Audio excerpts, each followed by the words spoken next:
B Sarojadevi ಅವರು ಇನ್ನಿಲ್ಲ ಅನ್ನುವಂಥದ್ದು ಬಹಳ ನೋವಿನ ಸಂಗತಿಯಾಗಿದೆ. ಇದೊಂದು ಚಿತ್ರರಂಗಕ್ಕೆ ದೊಡ್ಡ ಆಘಾತ ಅಂತಾನೆ ಹೇಳ್ಬೋದು. ಸದ್ಯಕ್ಕೆ ನಮ್ಮೊಟ್ಟಿಗೆ ಸಾರಾ ಗೋವಿಂದ್ ಅವರಿದ್ದಾರೆ, ಬನ್ನಿ ಅವ್ರನ್ನ ಮಾತಾಡಿಸ್ತಾ ಹೋಗೋಣ. ಸರ್, ನಿಮಗೆ ಈ ಒಂದು ವಿಷಯ ಯಾವಾಗ ಗೊತ್ತಾಯಿತು ಸರ್?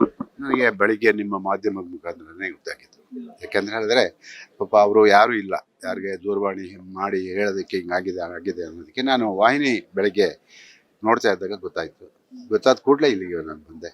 ಯಾಕೆಂತ ಹೇಳಿದ್ರೆ ಇಂಥ ಒಬ್ಬ ನಟಿನ ನಾವು ಕಳ್ಕೊಂಡು ಚಿತ್ರರಂಗ ಇವತ್ತು ಬಡವಾಗಿದೆ. ಬಹುಶಃ ಪಂಚಭಾಷೆಯಲ್ಲಿ ಯಾರಾದರೂ ನಟಿಸಿದ್ರೆ ಕರ್ನಾಟಕದಲ್ಲಿ ಅದು ಬೀಸರೋದು. ಇನ್ನೊಂದೇನಂದ್ರೆ ಅವರು ಚಿತ್ರರಂಗಕ್ಕೆ ಕೊಟ್ಟಂತಹ ಕೊಡುಗೆ ಅಪಾರ ಸರ್. ನೀವೊಬ್ರು ನಿರ್ಮಾಪಕರಾಗಿ ಇದ್ರ ಬಗ್ಗೆ ಏನ್ ಹೇಳ್ತೀರಾ? ಅಲ್ಲ, ಆ ಕೊಡುಗೆನೇ ಇವತ್ತು ನಾವು ನೆನಪು ಮಾಡ್ಕೋಬೇಕು. ಇವರೆಲ್ಲ ಇದ್ದಿದ್ರಿಂದ ಈ ಚಿತ್ರರಂಗ ಇಷ್ಟು ಗಟ್ಟಿಯಾಗಿ ಬೆಳೆಯೋದಕ್ಕೆ ಸಾಧ್ಯ ಆಯ್ತು. ಇವರು ವಿಷ್ಣುವರ್ಧನ್, ರಾಜ್ಕುಮಾರ್ ಅವರು, ಅಂಬರೀಷು, ಇಂಥವು ಕಲಾವಿದರು ಇದ್ದಿದ್ರಿಂದ ಇನ್ನೂ ಈ ಚಿತ್ರರಂಗ ಇಲ್ಲಿ ಬೆಳೆಯೋದಕ್ಕೆ ಸಾಧ್ಯ ಆಯ್ತು. ಅದರಲ್ಲಿ ಬಹುಮುಖ ಪಾತ್ರ ವಹಿಸುವಂಥವ್ರು ಇವರು.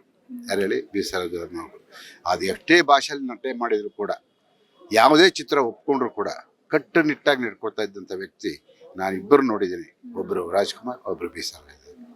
ನಿಮ್ಮ ಅವರ ಒಡನಾಟದ ಬಗ್ಗೆ ಹೇಳೋದಾದ್ರೆ?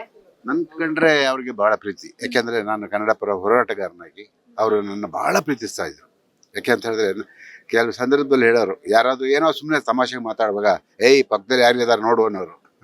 ಅಂಥ ವ್ಯಕ್ತಿತ್ವ ಇರೋಂಥ ಸರೋಜಮ್ಮ ಅವರು ಜೊತೆ ಒಂದು ಚಿತ್ರ ಕೂಡ ನಾನು ಮೇಲ್ವಿಚಾರಣೆ ಮಾಡಿದ್ದು. ರಾಜ್ಕುಮಾರ್ ಅವರು ಅಭಿನಯ ಮಾಡಿದಂಥ ಪುನೀತ್ ರಾಜ್ಕುಮಾರ್ ನಟಿಸಿದಂಥ ಚಿತ್ರ ಯಾರಿವನು.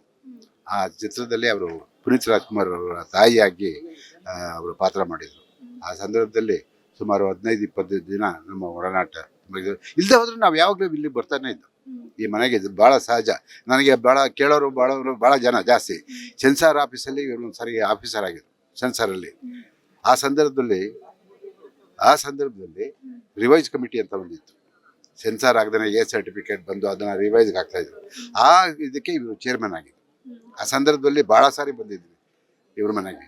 ಈ ಫೈಲು ಸೈನ್ ಹಾಕ್ಕೊಡಿ, ಅವ್ರು ಮಾಡಿ ಇವ್ರು ಮಾಡಿ ಅಂತ ಹೇಳ್ಬಿಟ್ಟು ಎಲ್ಲ ಮಾಡಿದಾರಮ್ಮ. ಚಿತ್ರರಂಗದ ಮೇಲೆ ಬದ್ಧತೆ. ನಾನು ಕೇಳ್ಕೊಳ್ಳೋದಿಷ್ಟೇ, ಕರ್ನಾಟಕ ಸರ್ಕಾರ ಕೇಂದ್ರ ಸರ್ಕಾರಕ್ಕೆ ಪತ್ರ ಬರೆದು ಅವ್ರಿಗೆ ಮರಣೋತ್ತರ ಪಾಲಿಕೆ ಪ್ರಶಸ್ತಿ ಕೊಡಬೇಕು ಅನ್ನೋದು ನನ್ನ ಆಸೆ. ಒಂದಷ್ಟು ವಿಚಾರವನ್ನ ಸಾರಾ ಗೋವಿಂದ್ ಅವರು ಹಂಚಿಕೊಂಡ್ರು. ಕ್ಯಾಮ್ರಾ ಪರ್ಸನ್ ಅಭಿಷೇಕ್ ಜೊತೆ ಕೀರ್ತಿ ಅಶೋಕ್, ನ್ಯೂಸ್ ಬೆಂಗಳೂರು.